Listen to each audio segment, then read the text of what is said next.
Alright, so this is a 1999 Arctic Cat 300 4x4 with the high and low transmission. I personally think these machines are okay. The Suzuki motors especially are really built, really decent. Pretty much indestructible in my experience. It's just mostly the rest of the four-wheeler. The wheel bearings, kind of like Polaris, they're just not that great. The diffs always had issues on these, the front ones, because they don't have rear diffs. I think the 400s had rear diffs, but this one, it's kind of an odd rig. It's got engine and trans all in one piece, and it still has, independent rear suspension. It's kind of nice. But looking at it from the side, you'd think there's no motor in it, but it's there. But here's the high and low. It's pulled all the way out, so that's high speed, and then low speed's all the way in. Shifters on these are kind of weird. They got a just a weird, I don't know. No one else really does that. It's just Arctic Cat. It works. I never had an issue with the shifting, but just kind of relying on a cable isn't always that good either.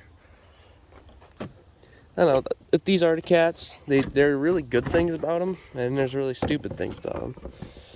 And one of the things I've noticed is the carbs are very difficult to tune on these things. I don't know if it's just because of how the intake assembly is or whatever. It just, you gotta get it just right. And even, I had another one, I think that one was like a 2000. Same engine, same body style, everything, but it took me forever to get that thing tuned just right so it actually run decent. And even then it kind of popped and sputtered every once in a while. But after you get it tuned, I mean, I probably put 1,000 miles on that thing, hard miles, up north and stuff, and it never smoked or anything. This one's only got 2,800 miles on it. The speedometer does work, so that is an accurate mile. And for some reason, it smokes quite a bit, significant smokage. Tires are all good. They all hold air. I mean, they were flat when I got this thing, so I've been sitting for like 5+ years. I think actually more like 8, 2015. I think what the tag said. Yeah. So I think a couple of them are flat. I aired them up and they haven't gone down in weeks, so that's pretty nice. Wasn't expecting that. All the CV axles are good. There was a ton of water in the front differential, as usual with these. When I got it, I drained it. Before I did anything, before I even cleaned the carb, I did oil changes on it. There was some noise out of the front diff to begin with, but actually it's gone away. So maybe it might work. I don't know. The diff does engage. My other one had the 4x4 shift lever here. You just kind of yanked on it. This one, it's over here. Out is actually off, and then you push it in to engage it. It's just, I don't know why you do it that way. It doesn't make a whole lot of sense, but it does go into 4x. It's kind of nice. Looks like I forgot to put the tube back in. Seat is actually like new yet, really. Someone had patched a little spot right there, but otherwise it's absolutely perfect. Unlike the other one I had, that one was sitting outside for a while. Just put a brand new filler gauge on there. That cost a pretty penny. Electric start works. Brake light works. Tail light works. For some reason, I've noticed these bulbs on these go out. I'm not sure if they're just because, it just kind of rattles around and eventually burns out the filaments. But both headlights are burned out on these for high and low for some reason. My other one had the same issue, burned out headlights a lot. I'm not sure if it's just typical with these, but anyway, not sure what else to talk about on this. It's kind of interesting. He's got a little sight glass down there for the oil. Kind of see it. Suzuki. I really do like the way Suzuki does a lot of their stuff. Seems like all the good long-term running motors tend to be Suzukis. But this thing's getting parted out because I don't have the time to mess with it anymore. It does run, but it smokes heavily, and actually, it must just be the oil ring because it has good compression.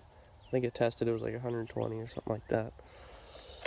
But I'll fire it up, try to go through all the gears, you know, kind of prove everything works. Brakes do work, at least the handle does. I don't think, yeah, the rear brake does nothing, so that's not doing anything. Fire's right up. Kind of got this weird shift pattern. Back is up, forward is down. You can kind of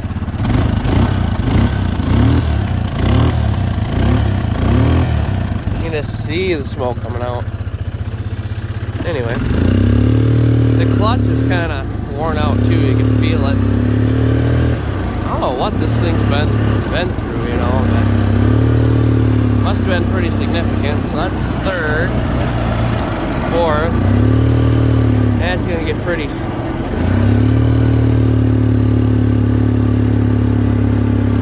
And fifth, even though it's not gonna drive in it. These things, I think they typically like third was really when I was really riding my other one on trails and stuff. They're not a fast four-wheeler. I think in high, my other one would probably do about 35.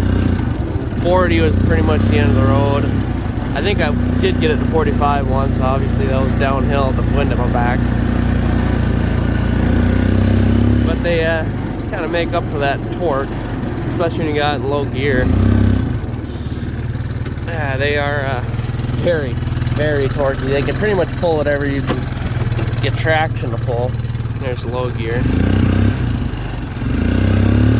Yeah, I mean, if I put it in first and low, I mean, it's not even reading on the gauge. That's pretty much top throttle. This thing's kind of in a safety mode or something. Of course, this is blowing blue, thank goodness. But anyway, reverse works. Oh, 4x, I suppose I can hook that up. There we go. Touchy.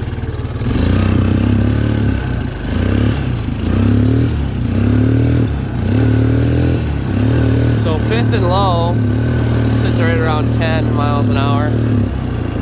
I remember I used to use my other one to haul four-wheelers around the yard and this and that.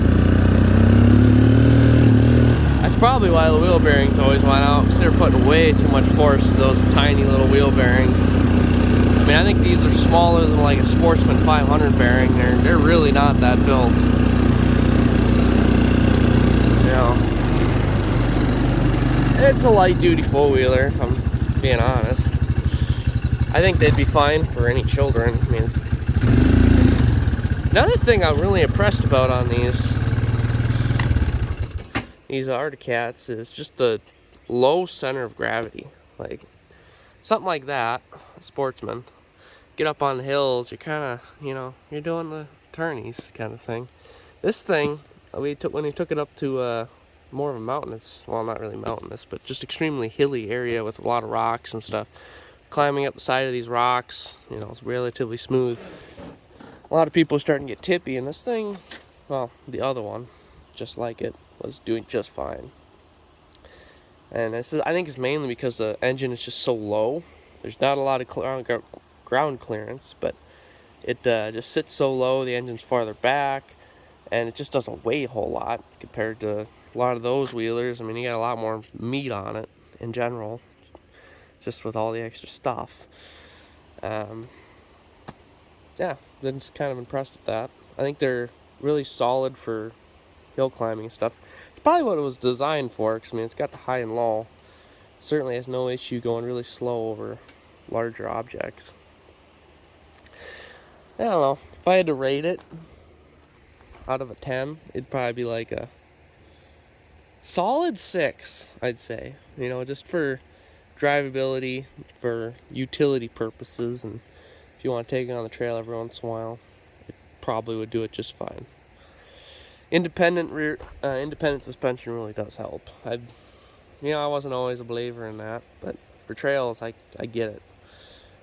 Utility, I don't think it's that great of a system, just because it squats too much. But as far as trails go, Good system. Can't say I have anything else to show you. Everything on this works. Brakes, they work great. Locks it up. Yeah, not a whole lot else to talk about. If you have any questions, I mean, throw in the comments. These are kind of interesting four-wheelers from, I think they were from 97 to 01, 02, I think, somewhere in there. They didn't have very long production life. I think after this they went to like the V-twin Cowies and stuff, and I think the 454s and the 500 Arctic Cats from this era were Cowies, I want to say. These are Suzukis, and that's why these are more reliable. Cowies, I mean, just for instance, I think I was working on 05 Arctic Cat 650, and they put a stupid sensor in the belt that if it trips it, you're basically in a safety mode. It's a lot of kind of interesting stuff like that I don't know if you really need it. Especially, I mean, they have the wet clutch, pretty much proven technology from the 80s. But, yeah, if you have any questions, I guess throw them in the comments. Otherwise, have a good day.